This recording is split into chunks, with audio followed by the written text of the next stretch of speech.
नमस्कार मित्रांनो, तर आज आपण पाहणार आहोत इयत्ता 11वीच्या चिटणीसाची कार्यपद्धती या विषयाचे प्रकरण 3 कंपनीची स्थापना या प्रकरणाचा स्वाध्याय भाग 2। पुढे जाण्यापूर्वी तुम्ही जर चॅनलवर नवीन असाल तर चॅनल नक्की सबस्क्राइब करा, तसेच बेल आयकॉन ही प्रेस करा। यापूर्वी आपण या प्रकरणाचा स्वाध्याय भाग 1 पाहिला आहे, तो तुम्ही जर पाहिला नसेल तर तो नक्की पहा, त्याची लिंक खाली डिस्क्रिप्शन बॉक्समध्ये दिली आहे। चला तर मग पुढील स्वाध्याय पाहू। पुढील प्रश्न 3 आहे, खालील घटना किंवा परिस्थितीचा अभ्यास करून आपले मत लिहा। चला तर यामधील पहिली घटना पाहू। श्रीराम व श्री श्याम व श्री टॉम हे भागीदार आहेत। त्यांनी भागीदारी संस्थेचे कंपनीत रूपांतर करण्याचे ठरविले व त्यासंबंधी सर्व माहिती मिळवली।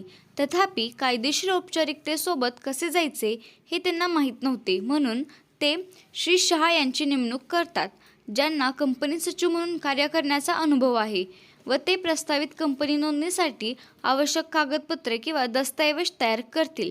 तर ही घटना आपल्याला दिली आहे। तर या घटनेवरील प्रश्न आपण पाहू। तर सर्वात पहिला प्रश्न आहे, श्रीराम, श्री श्याम व श्री टॉम हे त्यांच्या भागीदारी संस्थेचे कंपनीमध्ये रूपांतर करू शकतात काय? चला तर याचे उत्तर पाहू। श्रीराम, श्री श्याम व श्री टॉम हे त्यांच्या भागीदारी संस्थेचे खाजगी कंपनीमध्ये रूपांतर करू शकतात। तर हे उत्तर आहे पहिल्या प्रश्नाचे। तर या उत्तराचे तुम्हाला कोणत्याही प्रकारे सविस्तर स्पष्टीकरण देण्याची गरज नाही। पुढील ब प्रश्न आहे, कंपनी नोंदणी करण्यासाठी महत्त्वाचे 2 दस्तऐवज कोणते? चला तर याचे उत्तर पाहू। कंपनी नोंदणी करण्यासाठी घटनापत्रक व नियमावली हे महत्त्वाचे 2 दस्तऐवज आहेत। पुढील क प्रश्न आहे, श्री शहा यांना कंपनीचे प्रवर्तक मानले जाईल का? कारण लिहा। चला तर याचे उत्तर पाहू। श्री शहा यांना कंपनीचे प्रवर्तक मानले जाणार नाही, कारण श्री शहा यांची प्रस्तावित कंपनी नोंदणीसाठी लागणारी आवश्यक कागदपत्रे तयार करण्यासाठी नियुक्ती केली आहे। तर अशा प्रकारे आपण प्रश्न पहिली ही घटना याचा सविस्तर अभ्यास केलेला आहे। पुढील दुसरी घटना पाहू। श्री टी ने त्याच्या 5 मित्रांसह खाजगी कंपनी नोंदणीसाठी दस्तऐवज सादर केले। कंपनीचे नाव ट्रिम प्रायव्हेट लिमिटेड कंपनी असे आहे। तर ही दुसरी घटना दिलेली आहे। चला तर या घटनेवरील प्रश्न पाहू। अ प्रश्न आहे, खाजगी कंपनी स्थापन करण्यासाठी किमान किती प्रवर्तकांची आवश्यकता असते? चला तर याचे उत्तर पाहू। खाजगी कंपनी स्थापन करण्यासाठी किमान 2 प्रवर्तकांची आवश्यकता असते। पुढील ब प्रश्न आहे, ट्रिम प्रायव्हेट लिमिटेड कंपनी केव्हा अस्तित्वात आली असे म्हटले जाईल? चला तर याचे उत्तर पाहू।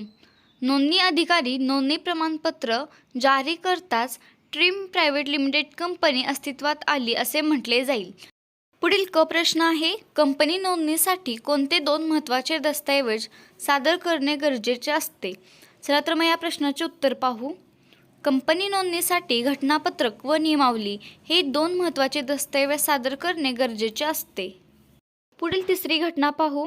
सागर कंपनी लिमिटेड या कंपनीला दिनांक 1 सप्टेंबर 2018 रोजी नोंदणी प्रमाणपत्र मिळाले। या नोंदणीसाठी दिनांक 16 ऑगस्ट 2018 रोजी 10 प्रवर्तकांनी कंपनी नोंदणीसाठी पुढाकार घेतला। तर ही आपल्याला घटना दिलेली आहे। चला तर या घटनेवरील प्रश्न पाहू। या घटनेवरील अ प्रश्न पहा, सागर कंपनी लिमिटेड अस्तित्वात आली तो दिनांक कोणता? तर हा आपल्याला अ प्रश्न दिलेला आहे। चला तर याचे उत्तर पाहू। दिनांक 1 सप्टेंबर 2018 रोजी सागर कंपनी लिमिटेड ही कंपनी अस्तित्वात आली। याआधी आपण अभ्यासल्याप्रमाणे कोणतीही कंपनी तेव्हाच अस्तित्वात येते जेव्हा तिला नोंदणी प्रमाणपत्र मिळते, त्यामुळे या प्रश्नाचे उत्तर येणार आहे 1 सप्टेंबर 2018।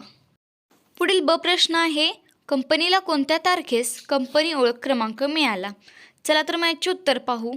कंपनीला दिनांक 1 सप्टेंबर 2018 रोजी कंपनी ओळख क्रमांक मिळाला। तर याचे कारण तुम्ही पाहू शकता।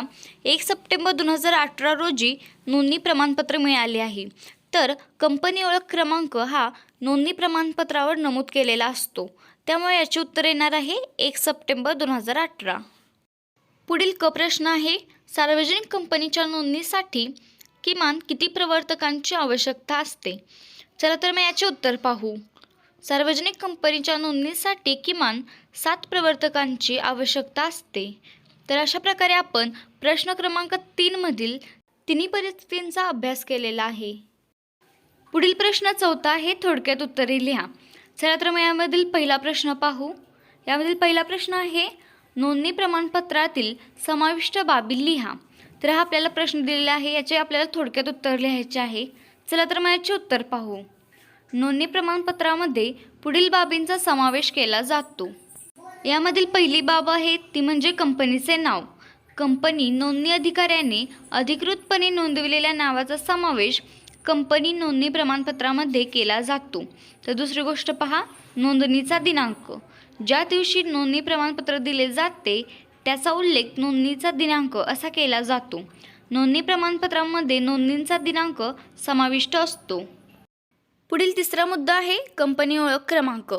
कंपनी नोंदणी प्रमाणपत्र देतेवेळी कंपनीला नोंदणी अधिकाऱ्याकडून कंपनी ओळख क्रमांक दिला जातो.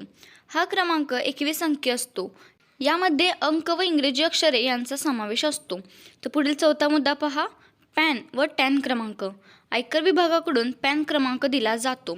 हा क्रमांक 10 अंकी असतो. कर भरणाऱ्या व्यक्तीचा हा ओळख क्रमांक असतो.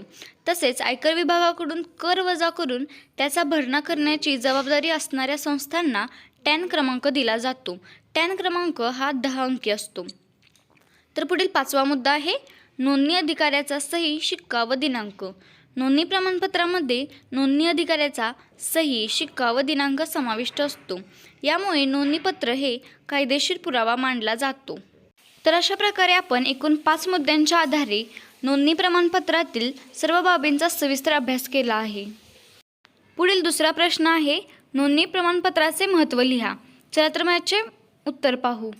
नोंदणी प्रमाणपत्राचे महत्त्व पुढील प्रमाणे आहे. त्यातील पहिला मुद्दा आहे, कंपनीचे नोंदणीपत्र म्हणजे कंपनीचा जन्मदाखला होय. कारण नोंदणी प्रमाणपत्रात दिलेल्या तारखेपासून कंपनी अस्तित्वात आलेली असते. तर दुसरा मुद्दा पहा, कंपनी ही कायदेशीर व्यक्ती बनते, त्याच्या सभासदांपासून ती वेगळी असते. पुढील तिसरा मुद्दा आहे, कंपनी नोंदणी तारखेपासून कंपनी ही कृत्रिम व्यक्ती म्हणून अस्तित्वात येते, तिला चिरंतन काळ टिकणारे अस्तित्व प्राप्त होते. तर पुढील 4था मुद्दा आहे, कंपनी स्वतःच्या नावाने कोणावरही तक्रार दाखल करू शकते व इतर व्यक्तीही कंपनीच्या विरुद्ध तक्रार दाखल करू शकतात. तर अशा प्रकारे आपण एकूण 4 मुद्द्यांच्या आधारे नोंदणी प्रमाणपत्राचे महत्त्व अभ्यासले आहे. पुढील तिसरा प्रश्न आहे, प्रवर्तकाची भूमिका. टिप लिहा. चला तर मग याचे उत्तर पाहू. प्रवर्तकाची भूमिका पुढील प्रमाणे असते. त्यातील पहिला मुद्दा आहे, प्रवर्तक ही अशी व्यक्ती आहे की जी व्यवसाय करण्याची कल्पना करते. तर दुसरा मुद्दा पहा, प्रवर्तक व्यवसायाचा उद्देश, लागणारे भांडवल, व्यवसायाचे स्वरूप इत्यादी बाबी ठरवितात. तर तिसरा मुद्दा आहे, प्रवर्तक कंपनी नोंदणीसाठी आवश्यक घटनापत्रक व नियमावली तयार करून घेतात. तर शेवटचा मुद्दा पहा, प्रवर्तक इच्छुक गुंतवणूकदारांना भांडवल उभारणीत सहभागी करून घेतात. तर अशा प्रकारे आपण एकूण 4 मुद्द्यांच्या आधारे प्रवर्तकाची भूमिका पाहिली आहे. पुढील प्रश्न 4था आहे, कंपनीच्या प्रवर्तनातील टप्प्यांचा प्रवाह तक्ता तयार करून टप्पे स्पष्ट करा. चला तर मग याचे उत्तर पाहू. सर्वप्रथम आपण प्रवर्तनातील टप्पे पाहू. त्यातील पहिला टप्पा आहे, व्यवसायातील विविध संधींचा शोध घेणे. दुसरा आहे, आर्थिक नियोजन करणे. तिसरा आहे, घटनापत्रक व नियमावली मसुदे तयार करणे. 4था टप्पा आहे, प्राथमिक करार करणे. तर शेवटचा 5वा टप्पा आहे, प्रथम संचालकांची नेमणूक करणे. तर अशा प्रकारे आपण प्रवाह तक्ता पाहिलेला आहे. तर या प्रत्येक टप्प्याचा अभ्यास सविस्तरपणे करूया. प्रवर्तनातील पहिला टप्पा आहे, व्यवसायातील विविध संधींचा शोध घेणे. प्रवर्तक नेहमीच नवीन व्यावसायिक संधींच्या शोधात असतात. ही संधी निवडताना ते व्यवसायाची व्याप्ती, बाजारपेठेतील स्थान, उत्पादन घटकांची उपलब्धता, उपयुक्तता इत्यादी बाबींचा विचार करतात. तर दुसरा टप्पा पहा, आर्थिक नियोजन करणे. प्रवर्तक ठरविलेल्या व्यवसायाचे स्वरूप व प्रमाण लक्षात घेऊन आर्थिक नियोजन करतात. आर्थिक नियोजनात भांडवलाची रक्कम, भांडवल उभारणीचे स्रोत यावर विचार केला जातो. पुढील तिसरा टप्पा आहे, घटनापत्रक व नियमावली मसुदे तयार करणे. कंपनीच्या नोंदणीसाठी अत्यंत आवश्यक असणारी 2 महत्त्वाचे दस्तऐवज म्हणजेच घटनापत्रक व नियमावलीचे मसुदे तयार केले जातात. सदर दस्तऐवज कंपनी नोंदणी अर्जासोबत कंपनी नोंदणी कार्यालयात सादर करावे लागतात. तर 4था टप्पा आहे, प्राथमिक करार करणे. प्रस्तावित कंपनीच्या वतीने प्रवर्तकांमार्फत प्रारंभिक महत्त्वाचे करार केले जातात. यामुळे कंपनीच्या नोंदणीनंतर कंपनी लगेचच पुढील व्यवसाय कार्यास सुरुवात करू शकते. पुढील शेवटचा 5वा टप्पा आहे प्रथम संचालकांची नेमणूक करणे. प्रवर्तक प्रथम संचालकांची नेमणूक करतात. नोंदणीनंतर प्रथम संचालक व्यवस्थापनाचा कार्यभार आपल्या हाती घेतात.